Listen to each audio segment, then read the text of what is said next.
Masarap ang magmahal, pero mahirap din kapag ikaw ay nasaktan ng dahil sa sobrang pagmamahal. Kaya lang kung minsan, kahit na alam naman natin kung gaano kasakit ang pwedeng maging kahinatnan ng ating pagmamahal, ay pinipilit pa rin natin ito. Kahit alam natin na hindi naman nakakabuti sa atin, ay bakit natin pinagpipilitan pa rin na mapasa akin o mapasa atin ang bagay na yon? Sadya nga bang marupok ang tao pagdating sa pag-ibig?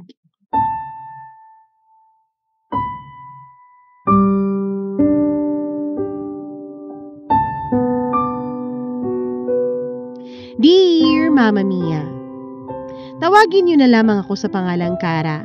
Nasa 4th year college ako nung maging kami ni Miko. Si Nico naman ay nasa 1st year college naman noon.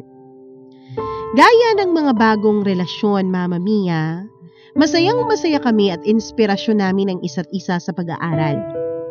Araw-araw kaming nagkikita dahil magkalapit lang ang bahay namin at sabay kami lagi sa pagpasok at pag-uwi. Mabait si Nico, malumanay siyang magsalita at bawat araw na dumadaan, Mama Mia, ay pinaparamdam niya sa akin na mahal niya ako. Kaya naman hindi nagtagal ay naramdaman kong mahal na mahal ko na rin siya. Ganun naman talaga ako, Mama Mia. Sa bawat relasyon ko ay binubuhos ko talaga ang pagmamahal ko kasi alam ko, Mama Mia, na kapag binuhos mo ang lahat ay wala kang pagsisisihan sa huli. At gustong-gusto ko rin, Mama Mia, ang pakiramdam ng ma-in love. Walang kasing sarap sa puso. Lagi kang masaya kahit na ano pang problema ang dumarating sa'yo. Kahit nga siguro may kaaway ako, Mama Mia, kapag in love ako, siguro ay nakangiti akong makikipag-away. Kasi nga, lagi akong kinikilig dahil nagmamahal ako.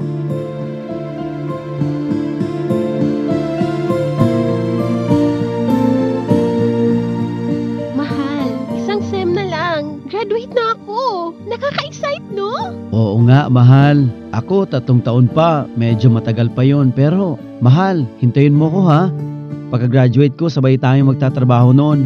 Mag-iipon tayo tapos papakasalan na kita. Nax, sure ka na bang ako ang gusto mong mapangasawa? Oo naman, syempre mahal. Ang swerte ko kaya sa'yo. Maganda, maputi, matalino, sexy at napakabait pa. Gusto ko ikaw ang magiging mami ng 7 anak ko tapos mana sila lahat sa iyo. Wow! 7 talaga, mahal? Ano akala mo sa akin? Manok na mangingitlog lang? Kahit anong mangyari, ikaw ang magiging asawa ko. Naku, 1:45 na pala. Babalik na ako sa school, mahal. May 2 p.m. class ako. Sunduin mo ako mamaya after ng class mo, ha? Syempre naman, mahal. Sige na, balik ka na sa school. Take out na lang natin yung natirang food. I love you, mahal. I love you too, mahal. Ang sarap ma-in love. Sobrang sarap. OA na kung OA, Mama Mia, pero gano'n naman talaga tayo kapag in love, hindi ba? Ang sarap ng may minamahal ka. At mas masarap pa kung ang minamahal mo ay minamahal ka rin. Yung mga moments na parang ayaw nyo nang magkalayong dalawa. Yung mga sandaling umuwi na kayo o pumunta na sa kanya-kanyang lakad, tapos maya-maya lamang ay magtatawagan kayo ulit. Yung mga panahon na tatawagan nyo ang isa't isa para lang mangamusta. Kung minsan iniisip ko, bakit hindi na lang ganito palagi ang isang relasyon? Bakit hindi na lang laging masaya? Bakit hindi na lang laging nakaka-inlove at nakakakilig? Kung siguro ganun ang buhay, Mama Mia, siguro ay walang taong depress, walang taong malungkot, at ang saya siguro ng buhay.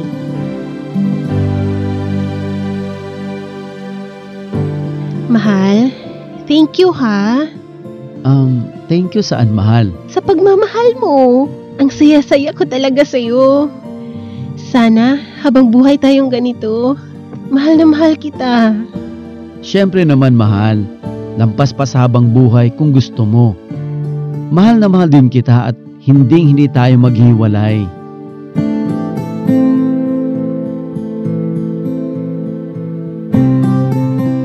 Mababaw ang luha ko, Mama Mia. Isa akong sensitive at sentimental na klase ng tao. Anyways, Mama Mia, pangalawang boyfriend ko pa lang si Nico. Kaya naman, alam ko talaga, Mama Mia, na mahal ko siya. Kasi hindi naman talaga ako nakikipag-boyfriend sa isang lalaking hindi ko mahal. At alam ko rin, Mama Mia, na kapag mahal mo ang isang tao, ay kailangan may tiwala ka sa kanya. Kaya naman, nung naging kami ni Nico ay sinikap namin na magtiwala sa isa't isa. Kahit may pagkaselosa ako ay pinag-aralan ko talagang magtiwala sa taong mahal ko. Ganun naman talaga sa relasyon, hindi ba? Dapat may tiwala ka. Dahil inilalagay mo ang puso mo sa kamay ng isang tao. Dapat nga pangalagaan ito ng taong pinagbigyan at pinag-alayan mo, pero alam mo rin naman, Mama Mia, na kapag nagmahal ka, tiwala talaga ang isang napakalaking bagay para mag-work ang relasyon niyong dalawa. Dapat kayong dalawa ay may tiwala sa isa't isa. Kaya naman lahat ng tukso, lahat ng pagdududa, lahat yun dapat layuan mo. Dapat ikaw at siya, kayong dalawa, at wala nang lugar pa para sa iba ang relasyong binuo nyo.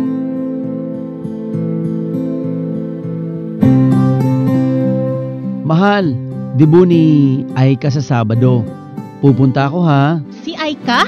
Yung text ng text sa'yo na best friend mo nung high school? Naku, mahal ha. Hindi magandang kutob ko sa kanya. Saka mahal, mansa rin natin sa Saturday ah. Oh mahal, selos ka na naman. Wala yun. Best friend ko lang talaga yun. Hindi ko siya type, no? Ipagpapalit ba naman kita doon? Pwede naman tayo mag-date sa tanghali hanggang hapon. Bago ako pupunta sa party. Nood tayo ng movie tapos pizza tayo. Talaga? Sige. Sige, mahal.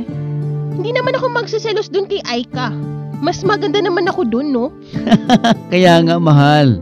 Ang layo mo sa kanya kaya relax ka lang. Malabo ako makagusto sa kanya.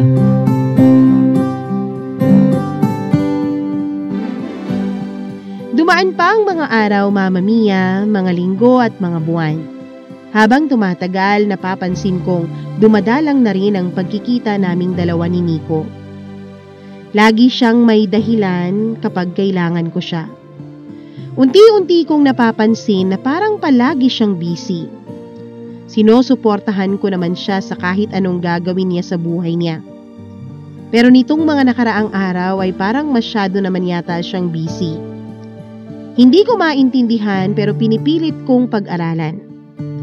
Yung dating halos hindi kami magkalayong dalawa at palaging magkasama ay napalitan na ng sorry mahal o kaya naman ay promise babawi ako next time.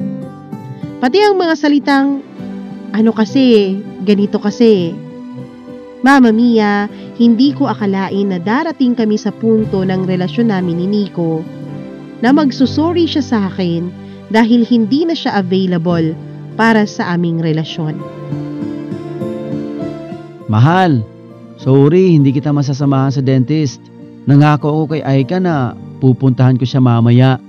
Iyak kasi ng iyak. Nakipag-break daw sa kanya si Ryan. Mas importante si Aika kaysa akin. Ganun ba, mahal? Mahal naman. Kailangan lang niya ng kausap. Down nga yung best friend ko. Mamaya kung ano pang gagawin noon sa sobrang depresyon, mga 2 hours lang ako sa kanila, mahal. Tapos, pupuntahan kita sa bahay niyo. Hindi na ako kumibo pa, Mama Mia. Hinayaan ko na lang siya kahit masama naman talaga ang loob ko. Laging ganun eh. Laging kailangan siya ng best friend niya. Laging kailangan niyang samahan si Aika. Kailangan ng kausap ni Aika at kailangan ng maiiyakan ni Aika. Mama Mia, nakalimutan na yata ni Nico na kailangan ko rin siya. Kailangan rin siya ng girlfriend niya. Hanggang sa isang araw, Mama Mia, ang dati ay madalang na pagkikita naming dalawa ay dumating sa puntong hindi na talaga nangyari. Hindi na nagpakita sa akin si Nico o kahit nagparamdam man lang.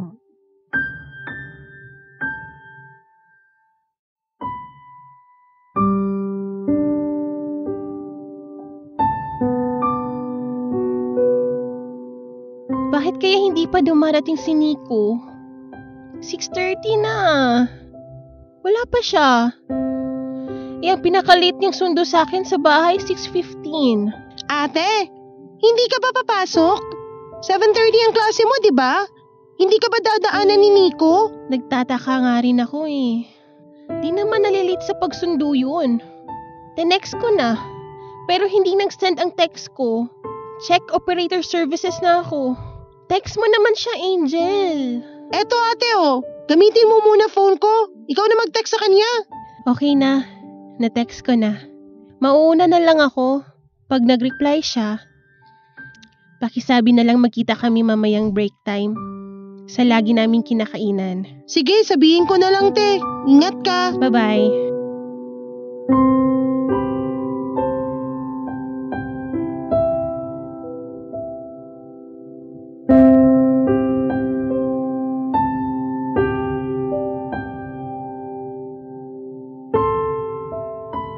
Mabigat ang loob ko nung umalis ako sa bahay namin dahil yun ang unang beses na hindi ako nasundo ng boyfriend ko.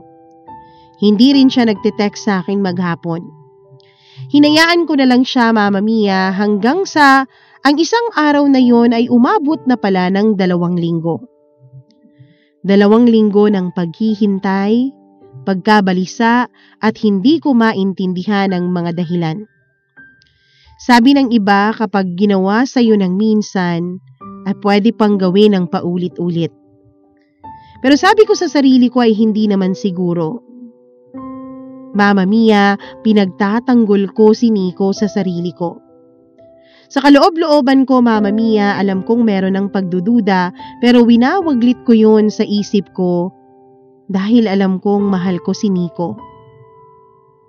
Pero kahit anong iwas ko, Mama Mia, ay iba na ang mga napapansin ko. Iba na.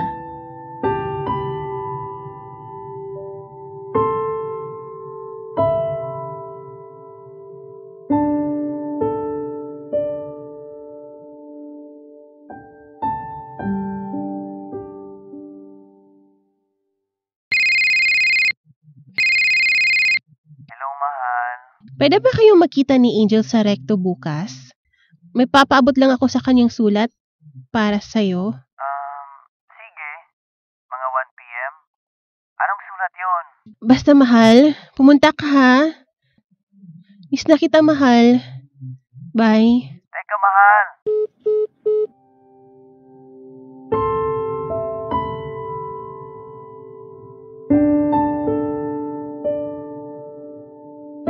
Mama Mia, pinaghandaan ko talaga ang muli naming pagkikita ni Nico. Nagpaganda ako. Hindi ko man kasing ganda ang nararamdaman ko nung araw na yun, ay ayos lang.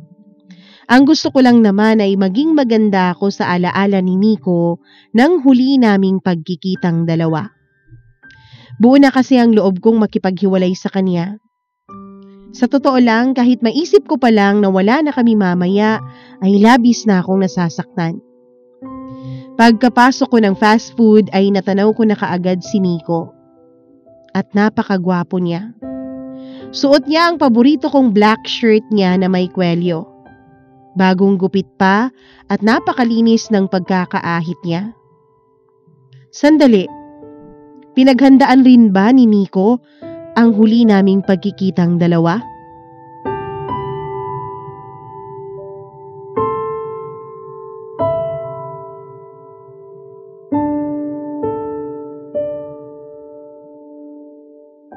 Hi, Kara. Kara? Bakit Kara na ang tawag mo sa akin? Hi, Nico. Akala ko si Angel ang pupunta. Hindi ka pumasok sa school? Mas maganda kasi kung personal tayong mag-uusap kaysa daanin sa pagsulat-sulat o text. Nico, anong nangyayari? Bakit bigla ka nalang hindi nagpaparamdam? I'm so sorry, Kara. Diyos ko, bakit siya nagsusorry? Ayoko nang marinig ang kasunod. Sorry kung hindi ako nagpaparamdam ng 2 weeks. Bumagsak kasi ako sa subject ko kaya nakadecide akong mag-focus na lang muna sa pag-aaral. Nagalit sa akin si mama nung malaman niya isang bagsak pa raw, hindi na ako pag-aaralin. Kaya sana maintindihan mo ko, Kara. Hanggang dito na lang muna tayo. Ganun ba? Sana sinabi mo sa akin agad, mahal. Hindi yung bigla ka na lang nawala. Kung yun ang desisyon mo, okay lang sa akin. Sige, mauna na ako. Dadaan pa ako sa bookstore.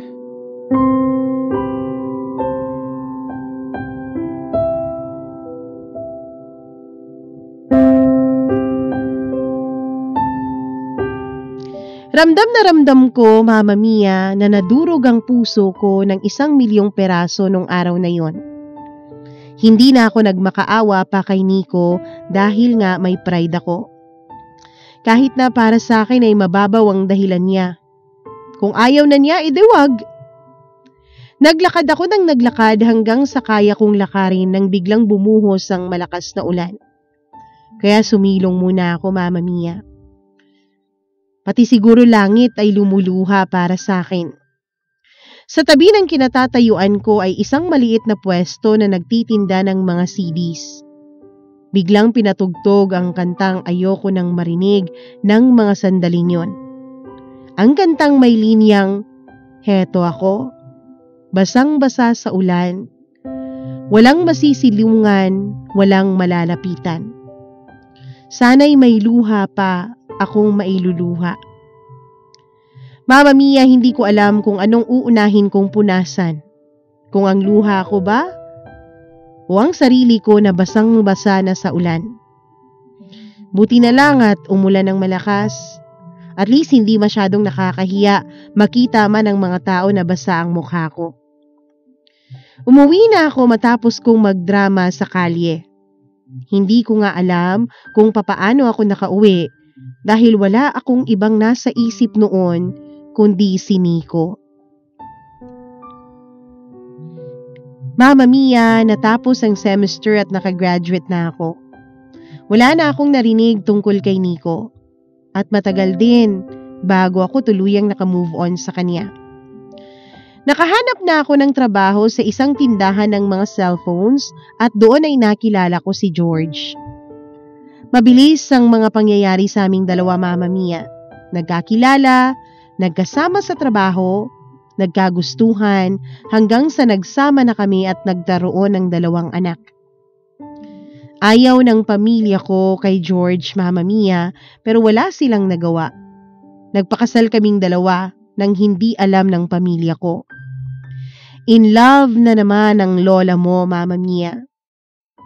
Pero habang tumatagal ang pagsasama naming 2 ni George, ay doon ko nakilala ang tunay niyang ugali. Lalo na nung nagkasama na kami sa iisang bubong.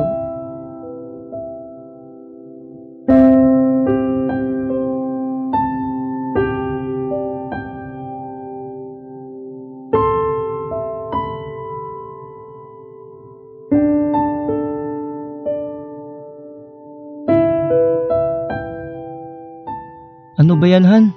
Ang ikli naman ng shorts mo. May pinagpapakyutan ka ba sa labas? Okay ka lang? Galing mo mang bintang ah. Pupunta ang mga kasamahan natin mamaya. Mag-iinuman kami. Bumili ka ng pwedeng pulutan tapos magluto ka. Hala, wala na tayong pera, Han. Pambili na lang lahat ng gatas ni baby yung nakatabi kong pera. Masisira yung budget natin kung ibibili ko pa ng pangpulutan nyo. Bakit? Hindi ba kayo patak-patak? Nakakahiya eh. Nakauuna ako na sagot ko ang pulutan. Pag naubos ang gatas, ikaw ang gumawa ng paraan ha. Sabihin mo sa anak mo, sorry anak, pinagpulutan na namin yung panggatas mo eh. Huwag ka na maglitanya, pwede? Sumunod ka na lang.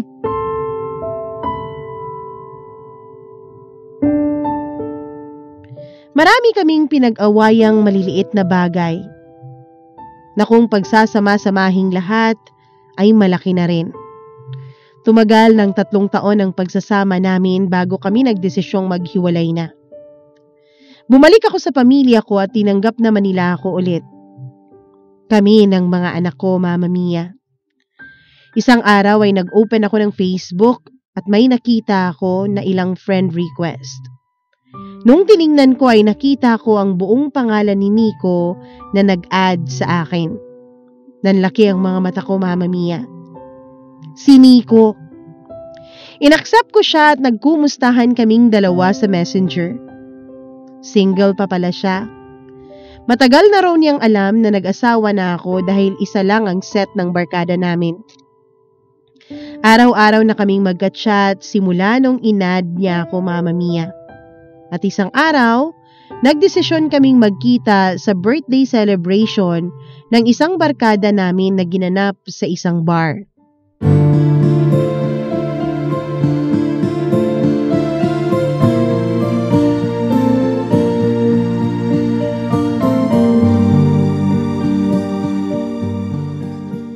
Dahan-dahan sa beer ha.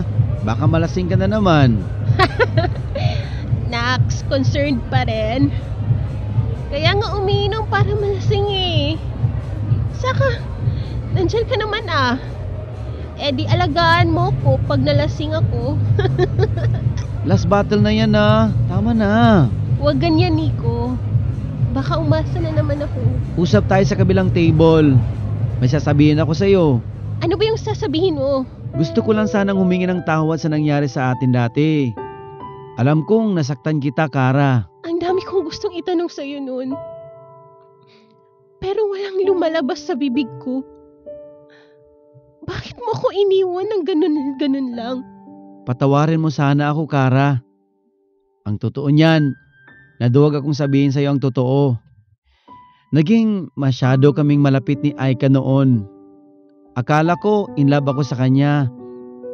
Pero nung nawala ka sa buhay ko, hindi ka nawala sa isip at puso ko.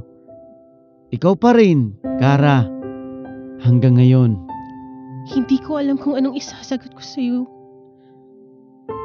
Hindi ko alam kung anong isasagot ko sa sinabi mo. Matagal na yun eh. Ang dami nang nangyari pagkatapos nun. Bumalik na tayo sa table natin. Baka hinanap na nila tayo. Tayo na. Talaga? Tayo na? Tayo na ulit? Sinabi mo yan na. Ha? Ano? Baliw ka talaga. Ibig kong sabihin, tara na. Hatid na lang kita sa inyo, Kara. Pagkasabi niya noon, Mama Mia, ay hinawakan niya ang mga kamay ko. Kahit may tama ako ay alam na alam kong kinikilig ako sa paghawak niya. Pero syempre, hindi ako masyadong nagpahalata. Kunwari ay wala lang sa akin yon. Bumalik bigla ang matatamis at masasayang alaala naming dalawa nung kami pa. Nakalimutan ko na yung eksena ko sa ulan dahil napatawad ko na siya, Mama Mia. Matagal na. Ang akala ko nga ay tuluyan na akong nakamove on sa kanya. Pero hindi pala. Malalim pa rin pala ang pagmamahal ko kay Nico. Buong gabi akong inalalayan at inalagaan ni Nico. Hindi siya umalis sa tabi ko. Nung uwian na ay sinabayan niya ako paglabas ng bar. Lasing na lasing akong umuwi at wala akong naalalang iba kundi ang paghawak ni Nico sa mga kamay ko. Mama Mia, mas naging dumalas pa ang pagpapalitan namin ng text at chat at dumating na sa point na kailangang mag-update na kami sa isa't isa sa mga ginagawa namin sa buong maghapon. Valentine's Day ng taong 2011. May natanggap akong isang bouquet ng red roses na may card. Nakasulat ang mga salita ni Nico. Gusto ko lang ipaalam sa iyo na masayang-masaya ang puso ko simula nang bumalik ka sa buhay ko. Pangako, nandito lang ako lagi. Kahit na anong mangyari ay hindi kita iiwanan. I love you. Oo, Mama Mia. Sinugal ko na naman ang puso ko kay Nico. Hindi kami nahirapang mag-adjust dahil medyo kilala na namin ang isa't isa. Mama Mia, sa ngayon ay matagal na rin kaming dalawa ni Nico. Wala kaming problema, maliban na lang sa nakarating sa akin na ayaw talaga sa akin ng mama niya dahil nagkaasawa na raw ako at may mga anak na.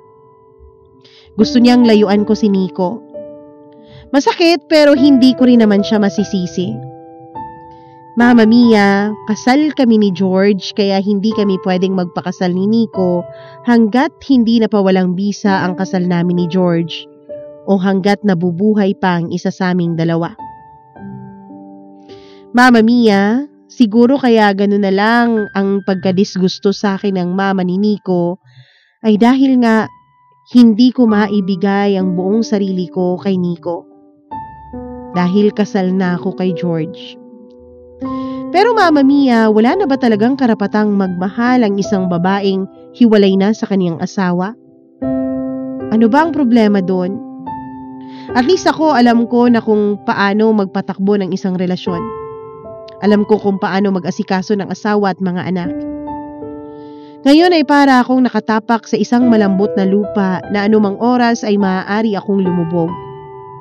Natatakot ako, Mama Mia, na baka isang araw ay bigla na naman akong iwan ni Nico dahil ayaw sa akin ng mama niya.